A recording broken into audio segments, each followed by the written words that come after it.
नमस्कार, बहुत स्वागत आप सभी का INS 24/7 पर। मैं हूं साधना पांडे और आप देख रहे हैं मिड डे एजेंडा। नया शिक्षा सत्र शुरू होते ही एक बार फिर से वही पुराना सवाल खड़ा हो गया कि क्या बच्चों की पढ़ाई अब शिक्षा कम और व्यापार ज्यादा बनती जा रही है। किताबों से लेकर कॉपियों तक सब कुछ तय कर रहे हैं स्कूल वाले। एनसीईआरटी की सस्ती किताबों की जगह पर प्राइवेट पब्लिशर्स की महंगी किताबें और अब तो कॉपियां भी फिक्स कर दी गई हैं, वो भी कंपनी की ब्रांडेड। आखिर क्यों पालकों को मजबूर किया जा रहा है तय दुकानों से ही खरीदारी करने के लिए? क्या ये शिक्षा के नाम पे कमीशन का खेल हो रहा है या फिर स्कूलों की अपनी कोई मजबूरी भी है? सबसे बड़ा सवाल यह है कि इस पूरे सिस्टम में किस कौन रहा है, तो सीधा जवाब है कि पालक और बच्चे। तो आज की बहस में हम पूछेंगे कि क्या शिक्षा व्यवस्था में पारदर्शिता की कमी है, क्या सरकार की गाइडलाइन सिर्फ कागजों तक सीमित है और आखिर कब तक पालकों की जेब पर बोझ पड़ता रहेगा। तो इसी बड़े मुद्दे पर आज होगी सीधी और तीखी बहस। तो चलिए करते हैं मिड डे एजेंडा की शुरुआत।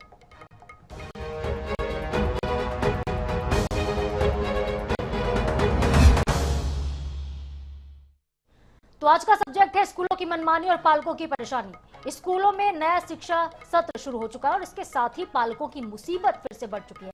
निजी प्रकाशकों की किताबें एनसीईआरटी की किताबों से कई गुना महंगी होती हैं, लेकिन स्कूल पालकों को निर्देशित करते हैं कि उन्हें किताब किस दुकान से खरीदनी है।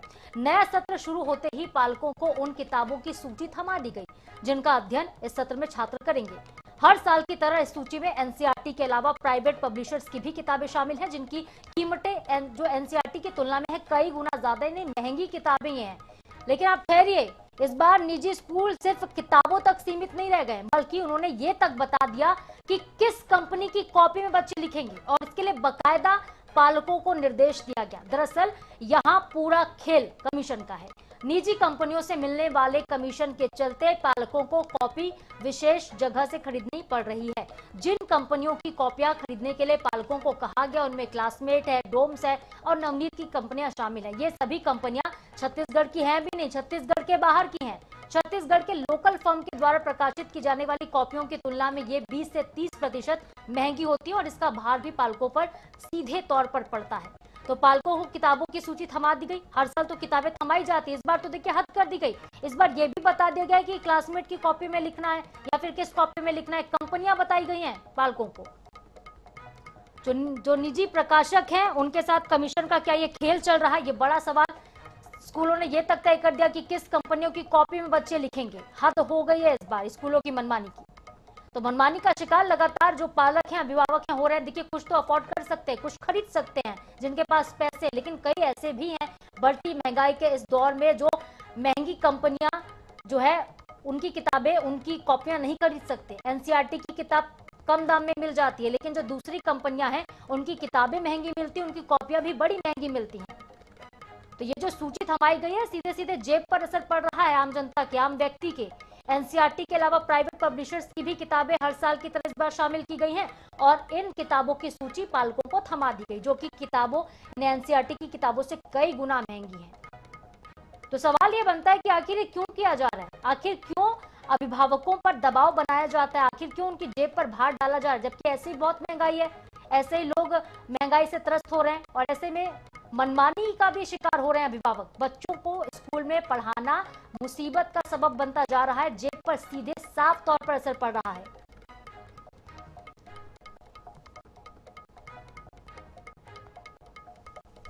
और चलिए, इस पर ज्यादा बातचीत के लिए हमारे साथ इस खास पैनल जुड़ रहा है, लेकिन सबसे पहले हमारे साथ बीजेपी के पैनलिस्ट जुड़े हैं। गंधर्व पांडे जी, बहुत स्वागत सर आपका। चूंकि आप सरकार का प्रतिनिधित्व करते हैं, इसलिए सीधा सवाल आपसे ही बनता है। जिस तरह से मनमानी हो रही है, मनमानी की हद पार हो गई है। पहले तो किताबों को बताया जाता था कि फलाना कंपनी की होंगी, अब तो कॉपियां बता रहे हैं कि कॉपियां भी आपको इसी कंपनी की लेनी है। देखिए, सर्वप्रथम आपको नमस्कार, सभी दर्शकों को नमस्कार, जय जोहार, वंदे मातरम। बड़ा ही गंभीर विषय है और पिछले साल भी इस प्रकार की कुछ शिकायतें प्राप्त हुई थी और लगातार शासन का रूप इसमें सत्य है। जब से हम सरकार में आए हैं उस समय भी तत्काल मुख्यमंत्री जी ने आदेश पारित किया था सभी जिला कलेक्टरों को कि जहां पर भी इस प्रकार से अगर एकल दुकान से खरीदने की एक बाध्यता कोई निजी स्कूल उसमें तय करता है तो धारा 144 के तहत वहां कार्यवाही सुनिश्चित करने के लिए एनसीईआरटी की जो गाइडलाइन है या सीबीएसई की जो गाइडलाइन है उसके तहत सारी चीजें होनी चाहिए। इसमें स्कूल अपने निजी हित के लिए, मैं आपके आपके चैनल के माध्यम से सभी दर्शकों को और अभिभावकों को बताना चाहूंगा, कोई भी प्राइवेट स्कूल अपने निजी हित के लिए किसी भी अभिभावक को ना तो पुस्तक से लाभ ले सकता है, ना ही यूनिफॉर्म से लाभ ले सकता है। अगर कहीं पर भी ऐसा हो रहा है तो निश्चित तौर पे जिला शिक्षा अधिकारी के समकक्ष एक शिकायत प्रस्तुत गुमनाम रूप में भी की जा सकती है ऑनलाइन पोर्टल के माध्यम से। अभी भी मार्च के महीने में उसको खोला गया था, तो ऑनलाइन पोर्टल के तहत भी शिकायतें की जा रही हैं और पूर्ववर्ती हमने इसमें कार्रवाई भी की है।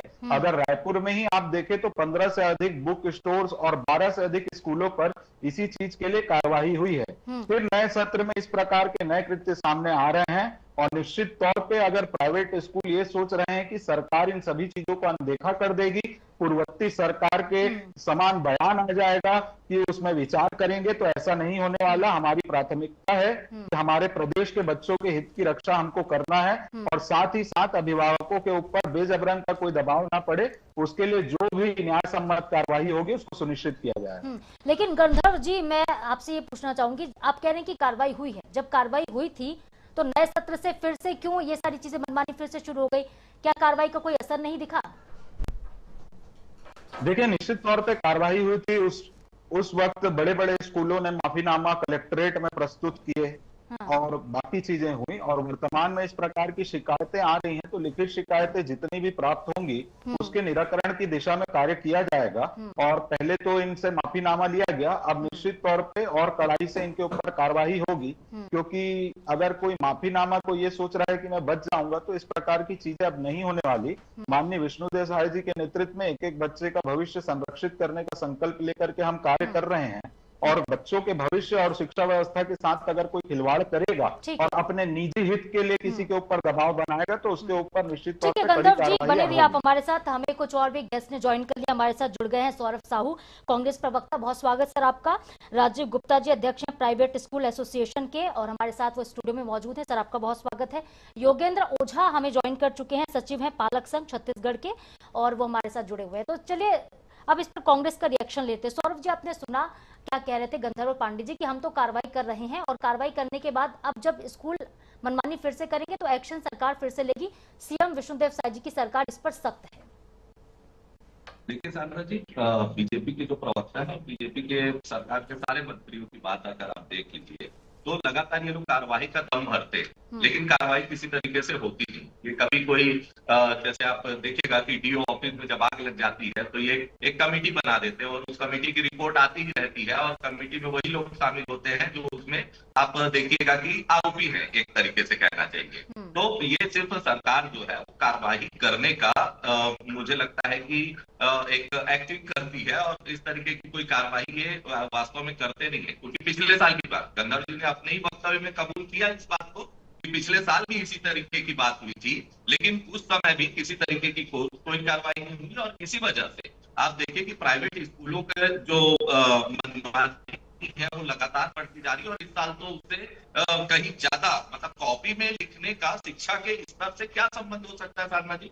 आप किताबों को चलिए कर सकते हैं कि भाई इस तरीके से किताबें छपी जाती है तो सभी बच्चों की जो किताबें वो आइडेंटिकल होनी चाहिए, सेम होनी चाहिए, जिससे पढ़ाई में आसानी होती है। लेकिन हम तो उस बात का भी विरोध करते हैं क्योंकि अगर कंटेंट सेम है, अगर यूजीसी और सीबीएसई और कोई भी बोर्ड ने अगर कोई कोर्स को निर्धारित किया तो उसके आधार पर किताबें छपती है। बच्चे जो है वो किसी भी किताब को रेफर कर सकते हैं, किसी भी किताब से पढ़ सकते हैं, लेकिन यहाँ पर जो कॉपी का जो एक सिस्टम है कि इसी क्लासमेट की होनी चाहिए, नवनीत की होनी चाहिए, जो कि बड़े ब्रांड है साधना जी, आपको भी ज्ञात है, और उनकी किताब कॉपियां निश्चित रूप से महंगी होती है, तो वो हर कोई अफोर्ड निश्चित रूप से नहीं कर सकता है। तो ये तो साफ साफ दिखता है कि कमीशन खोरी का ये जो धंधा है प्राइवेट स्कूल के साथ वो चल रहा है और उसको निश्चित रूप से सरकार का संरक्षण है कि सरकार की महंगी जिम्मेदारी है इस बात को रोकना, और अगर सरकार इस बात को नहीं रोक रही है, इस कमीशन खोरी को नहीं रोक रही, तो इसका सीधा सीधा बात है कि कहीं ना कहीं। ठीक है सौरभ जी, बने रहिए आप हमारे साथ। हम ओपनिंग स्टेटमेंट लेंगे प्राइवेट स्कूल एसोसिएशन के अध्यक्ष राजीव गुप्ता जी से। राजीव गुप्ता जी, बड़े एलिगेशन लग रहे हैं कि कुछ तो कमीशन का खेल चल रहा है, जो कंपनियां होती हैं साठगांठ है, ऐसा है क्या? देखिए, किताबों को लेकर जो भ्रम फैला हुआ है या स्कूल शिक्षा विभाग से या शासन की तरफ से जो भी चेतावनी जारी हो रही है वो एक तरफा है। हम्म, आप समझिए, किताबों को लेकर आप जो है बाध्यता नहीं रख सकते। उसके ताजा उदाहरण ये है कि पिछले 2 सालों के आदेश, पिछले साल और उससे पिछले साल के 10-10 डीओ के आदेश हमने हाई कोर्ट में चैलेंज किए थे और सारे के सारे रद्द हो गए। सबका लगभग एक ही प्रारूप था कि आपको सीबीएसई स्कूलों में एनसीईआरटी की किताब चलानी है, स्टेट बोर्ड में एससीईआरटी की किताब चलानी है। अब उसमें अपन दोनों बोर्ड की अलग अलग बातें करते हैं। सबसे पहला जो सीबीएसई बोर्ड के स्कूल हैं उसमें जो सीबीएसई की गाइडलाइन है वो फॉलो होती है। उसमें ये कहा गया है कि 1ली से 8वीं तक आपको सीबीएसई एनसीईआरटी की किताबें चलाने की सलाह दी जाती है। साथ ही उससे सहायक जो भी चीजें हैं जो सिलेबस को कवर करती हैं आप उसको यूज कर सकते हैं, जैसे वर्कबुक है, डिजिटल कंटेंट है और कोई सहायक किताबें। और 9वीं से 12वीं आपको भाई मामला यही तो किताबों का है, आपको स्टेट बोर्ड सीबीएसई में एनसीईआरटी चलानी है और स्टेट बोर्ड में एससीईआरटी चलानी है। 9वीं से 12वीं उसमें यह कहा गया कि आपको ये किताबें चलानी ही है 9वीं से 12वीं, लेकिन आप उसमें जो सहायक किताबें होंगी वो आप अपने स्कूलों में चला सकते हैं। कुछ ऐसी किताबें जो जिसमें विस्तार हो, कुछ हो, वर्कबुक हो, डिजिटल कंटेंट चला सकते हैं। अब दूसरा मामला एससीईआरटी, जिसमें पाठ्य पुस्तक निगम किताबें छापता है। ज्यादा जो मामले उछल रहे हैं या स्कूल शिक्षा विभाग बोलता है, क्योंकि सीबीएसई में एक लिमिट पे ही राज्य शासन का कंट्रोल है। उनकी जो गाइडलाइन है उस गाइडलाइन से बाहर जाएगा तो सीबीएसई खुद कार्रवाई करती है, राज्य शासन जो कार्रवाई करती है वो उसी गाइडलाइन के अनुसार करती है। अब मामला स्टेट बोर्ड के स्कूलों का जहां एससीईआरटी की किताबें चलती है। सबसे पहले तो एससीईआरटी की किताबें अपडेट नहीं थी, जिसको हमारे निवेदन के बाद अपडेट कराया गया 2005 के बाद। अभी भी 2 क्लासों की किताब अपडेट नहीं है। 2005 का सिलेबस उसमें चल रहा है, 5वीं और 8वीं का। 4थी और 7वीं इस साल बदलेगी, 1ली, 2री, 3री और 6वीं बदल गई हैं। वो सिलेबस लगभग जो है एनसीईआरटी का हो गया। पहला, हम पालकों से लेते हैं फीस। हमारे आप कोई कुछ भी बोले ये सेवा का क्षेत्र ये है, लेकिन हम सेवा के क्षेत्र में हैं, लेकिन सेल्फ फाइनेंसिंग भी है ना। हमको उन पालकों को जवाब देना है जिनसे हम फीस लेते हैं। वो क्यों 2005 के सिलेबस पढ़ाने के लिए हमारे स्कूलों में भेजेगा। अब इसमें दूसरा मामला, जो किताबों के जो पाठ्य पुस्तक निगम किताबें छापता है, पिछले साल इनका जो किताबें बांटने का शेड्यूल था वो सितंबर तक था। सितंबर तक ये किताबें बांटते रहे निजी स्कूलों को। 16 जून से स्कूल खुल जाते हैं।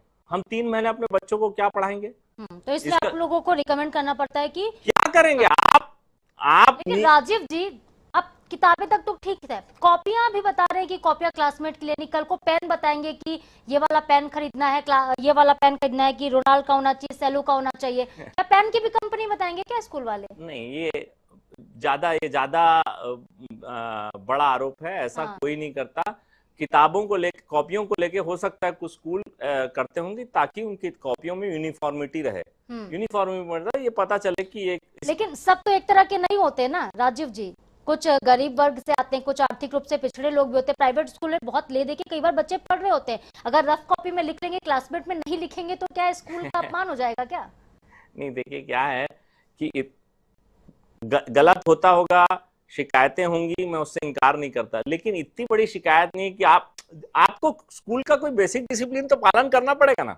ये कैसा राजीव जी लेकिन डिसिप्लिन है कि किताबें तो ठीक थी लेकिन कॉपियों की कंपनी बता रही है, कैसा डिसिप्लिन है? कॉपियां जिस स्टेशनरी की दुकान में किताबें मिलती हैं, हो सकता है वो एक ही कंपनी की कॉपियां रखता हो, वहां से वो लेते हो, लेकिन कॉपियों की बाध्यता किसी स्कूल में नहीं है। कोई स्कूल ये नहीं बोलता कि यही किताबें आपको चलानी है, यही कॉपियां चलानी, यही पेन से लिखना, ऐसा नहीं होता होगा। अगर मान लीजिए होता है तो स्कूलों को ऐसा नहीं करना चाहिए। मतलब आप मानते हैं अगर होता है तो ऐसा नहीं करना चाहिए? हाँ, हो सकता है। आप भाई, कानून तो उसी लिए बनते हैं कि जब आपको लगता है कि प्रशासन कोई कानून बनाता है या नियम बनाता है तो उसको ऐसा लगता है कि गलत हो रहा है इसलिए बनाता है। हो सकता है कुछ स्कूल करते हो, आप ब्लैंकेट डिनायल नहीं है। एक और सवाल मेरा यहाँ पर रहेगा कि एक दुकान भी बता दी जाती है कि पर्टिकुलर इसी स्टेशनरी से ही खरीदना है। देखिए ऐसा क्यों होता है? देखिए उसकी टेक्निकलिटी पे जाइए आप। ये बार डीओ भी लिख के देता है, सब लिख के देते हैं। इसमें आप बताइए पालकों की कितनी शिकायत है? पालक शिकायत नहीं करते। ये जो शिकायत है ये स्कूल शिक्षा विभाग, वो जैसे होता है ना हर साल अपन शुरू में बोलते हैं कि अब गर्मी आ रही है तो आपको पानी डालना पड़ेगा, बरसात आ रही है तो आपको नाले खुदवाने, ये इसी तरह की सत्र शुरू होता है तो जिला शिक्षा अधिकारी लिख के देने लग जाते हैं। हाँ, मतलब सारा आप एक बात बताइए, चलिए मैं सवाल करता हूँ, हर स्कूल में, निजी स्कूलों में 500 से लेके 5000 तक विद्यार्थी हैं। एक ही क्लास में 50 से लेके 500 तक की स्ट्रेंथ है स्कूलों में। अगर आप नहीं बताएंगे किसी दुकान को, अगर आप किसी कपड़ा दुकान को नहीं बताएंगे कि मेरे स्कूल में ये कलर की शर्ट है या ब्लू कलर की पैंट है, तो क्यों लाके रखेगा सामान, कहाँ जाएंगे लेने? चलिए ठीक है, मतलब हम लोग राजीव जी मतलब स्वीकार करते, टाई अप होता है, बता देते हैं कलर की आपको यूनिफॉर्म होगी। आपको देखिए, पालक को सब पता रहता है। नहीं सर, ऐसा क्यों होता है? अच्छा चलिए राजीव जी मुझे सुन, आप एक सेकंड, राजीव जी मुझे पहले सुन लीजिए, आप बस इतना बताइए कि एक ही दुकान पर क्यों किताब वो कॉपी मिलती है, कहीं और क्यों नहीं मिलती है? ये तो वही बात हो गई कि अस्पताल के पास जो मेडिकल स्टोर होता है वहां पे दवाई मिलती है, दूसरी जगह जाएंगे तो वो दवाई नहीं मिलती क्योंकि कंपनी का डॉक्टर से टाई अप होता है। आपने मेरे प्रश्न का जवाब नहीं सुना। हाँ। अगर आप किसी भी दुकान को ये नहीं बताएंगे कि इस पब्लिश क्लास 3 में मेरे यहाँ ये है किताब चलने वाली है, तो कोई भी किताब दुकान वो किताब क्यों मंगा के रखेगा?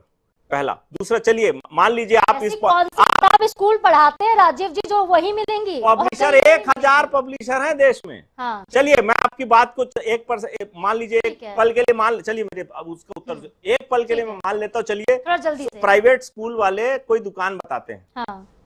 सरकारी स्कूलों में 3 टाइप के ड्रेस चल रहे हैं। आप आत्मानंद स्कूल भेजिए, अपने पत्रकार को, श्रृंगर को भेजिए और उनसे पूछिए स्कूल के पालकों से या बच्चों से या टीचरों से, आपके स्कूल की जिन जिन स्कूलों में नीचे की 3 क्लासें चल रही, नर्सरी, PP1, PP2, उसकी किताबें कहाँ मिलेंगी, वो आपको किताब बताएगा। आपका ड्रेस कहाँ मिल रहा है वो बताएगा, वहां ड्रेस मिल रहा है। सेम मामला प्राइवेट स्कूल का है। आप जब तक बताएंगे नहीं ये सामान कहाँ मिल रहा है, पालक कहाँ भटके। लेकिन आपने शुरू में कहा था कि जो प्राइवेट स्कूल होते हैं वो कमर्शियल भी होते हैं, सरकारी स्कूल तो पैसा कमाने के लिए नहीं करते ना। अरे वो सुविधा के लिए बता रहे हैं, हम भी सुविधा के लिए बता रहे हैं। चलिए ठीक है, यही था सुनना तो मुझे। चलिए आप सुविधा के लिए बता रहे हैं, बहुत ठीक है, आप बने रहिए, बहुत देर से आपसे चर्चा हो रही है। योगेंद्र ओझा जी आपको सुन रहे हैं, क्योंकि पालक संघ से आते हैं, वो बताएंगे कितनी परेशानियां आती हैं ऐसे मामलों में। योगेंद्र जी।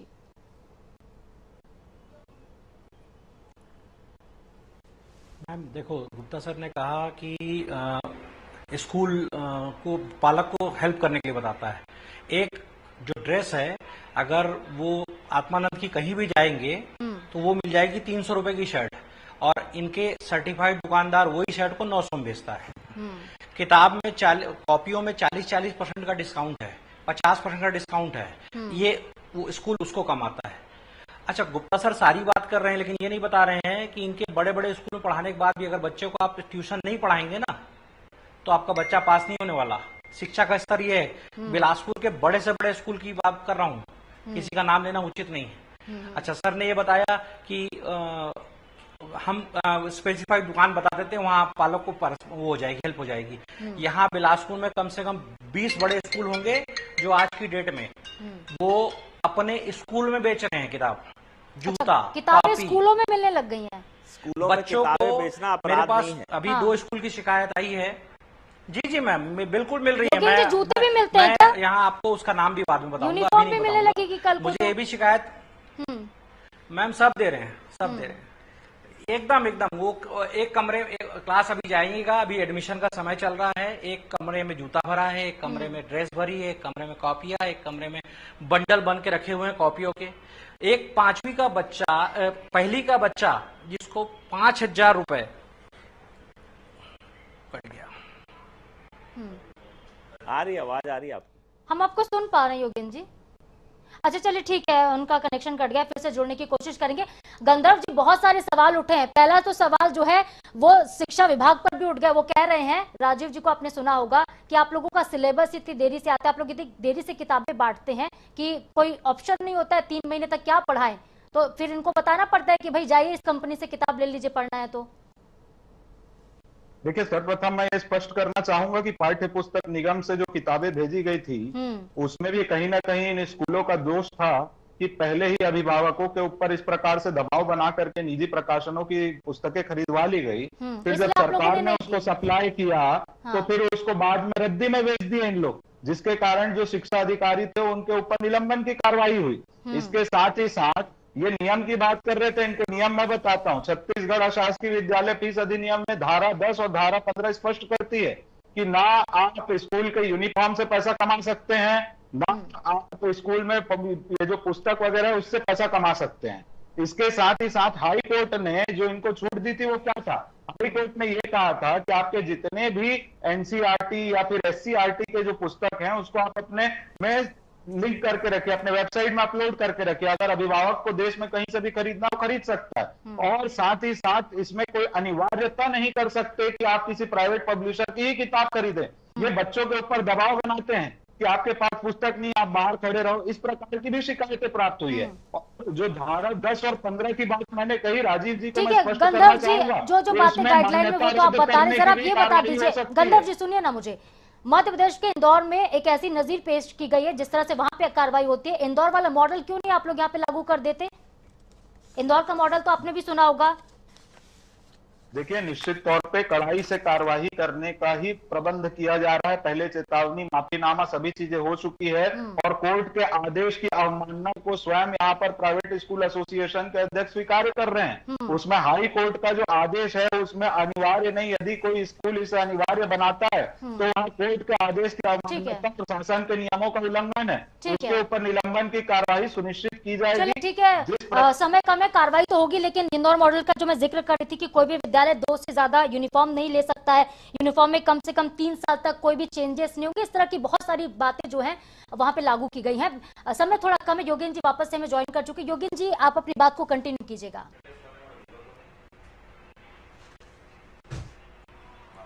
मैम, स्कूल की शिक्षा का स्तर जिस पे इनको ध्यान देना चाहिए वो 0 है। अगर आप अपने बच्चों को ट्यूशन नहीं पढ़ाते, आप किसी भी बड़े स्कूल में पढ़ा लीजिए।